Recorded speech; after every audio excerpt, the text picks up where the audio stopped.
Right then, so I bought this Evo 9 from the Iconic Auctioneer's car auction and basically wanted people's opinions on if I got a good deal or not. Bought the car and instantly was told that it was overheating. Took it to a company called WMD, which have a little interview with the owner in a second, and they can tell you about all the different services that they provide at their place. Now, some of the spec on this car are it has had the wheels freshly powder coated, it's got brand new discs and pads, brand new tires all around, really nice interior. So excuse the mess, because I'll tell you about why there's the old clocks there in a second. Well, yeah, really nice interior in this, just needs a bit of a clean at the moment. But yeah, when I got the car, the people moving the cars around in the auction place out of the NEC actually said, oh, it was all right, mate, when it was dropped off, but it's just started overheating. Instantly had the AA called out. I thought that's a bit strange that it's overheating so quickly, but it turns out the previous owner just hadn't sorted the clocks out on the car.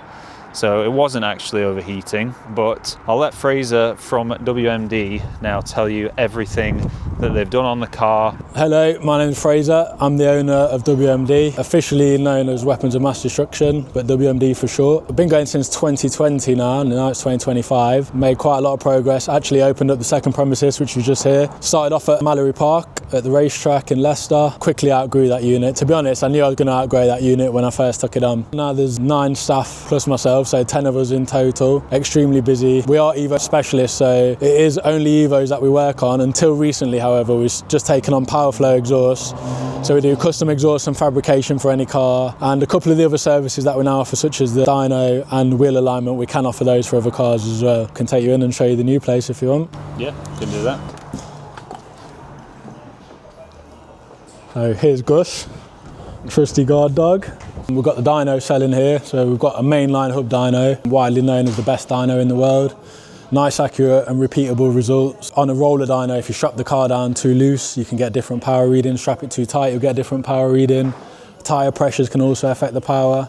With the hub dyno, you get the exact reading of what's coming out of the hubs. Enclosed dyno cell as well, so we've got airflow coming in and out to keep changing the air in the room so it doesn't get too hot. And then we've got a main cooling fan to stop the engine from overheating. And then here's the rest of the workshop. Got 3 2-poster ramps for the day-to-day work. We've got the wheel alignment ramp here as well. And then we've got a paint booth in there.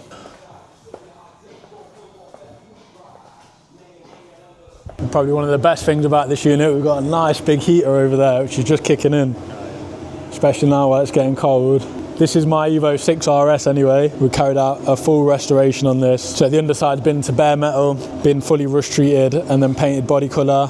Same with the engine bay. Had to have the roof repainted as well, so windscreens have been out in order to repaint the roof. And then now we're just in the process of putting it all back together. Quite a few brand new parts, got brand new intercooler, rebuilt Evo 9 turbo, upgraded manifold, coil radiator. All of the bolts have been re-zinced. Every steel bracket has been powder coated and every aluminium part has been vapor blasted. This is actually not going to be a big power build. It's going to be like sort of an OEM plus build. Okay. So it being a 6 RS, obviously they normally come with steel wheels, gravel brakes and 1980s chairs inside. But we've changed the Recaros, got the Brembos on which have been fully refurbished. The wheels have been refurbished. So we've got original Evo 6 alloys. The plan for that is to finish building it and then you're saying you're just planning on selling it? Yeah, this is just getting built to get sold. As soon as this is sold, I'm going to use that money to build something big power, to show people what we can do. Obviously we have built quite a few big power cars, but when I say big power, like 500-600 brake in an Evo isn't really considered big power anymore. So yeah, it's just like run of the mill. Pretty much every other Evo is 500 brake these days, so it's not special anymore. So I'll be going for a billet block, a big turbo, sequential box. Just watch this space on that one. It might be a 6, might be a 7, 8, 9. I literally do not have an idea yet. I've actually had this car for 5 years. I bought this car just before I started WMD, about 2 months before I started WMD, and it's always been the intention to restore it, but I never get time to work on my own cars. Always working on customers' cars. These cars are always a headache, like I was saying to you earlier. They come in for an inspection or just a timing belt, and most of the time they end up staying a week or two to rectify all the other issues that we find. Kind of works out good for us because these are people's second cars. Most of the time people aren't in a hurry to get them back. So if we find a few bits and bobs that need doing, people usually say, oh, just leave it with you.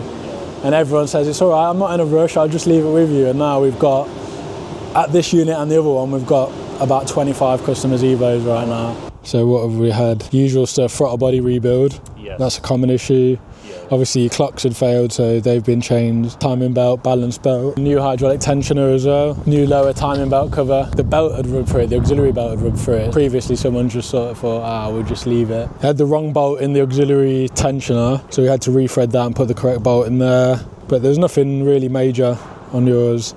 The worst thing was the clocks. With the clocks being off like that caused us all a headache. Sense afterwards, because for the guys that were moving the car out of the NEC, for them to come over and say, oh, it's overheating, and it's like they just started it up. Yeah, it can't physically overheat that quick. Like, and I set off, and before I'd even left the car park of the NEC, it said it was like right into the red. So yeah. Then you sort of think, oh, that makes complete sense now. Well, at least that's all sorted until next time. Yeah. Now it's for the next round of upgrades, really, isn't it? Yeah.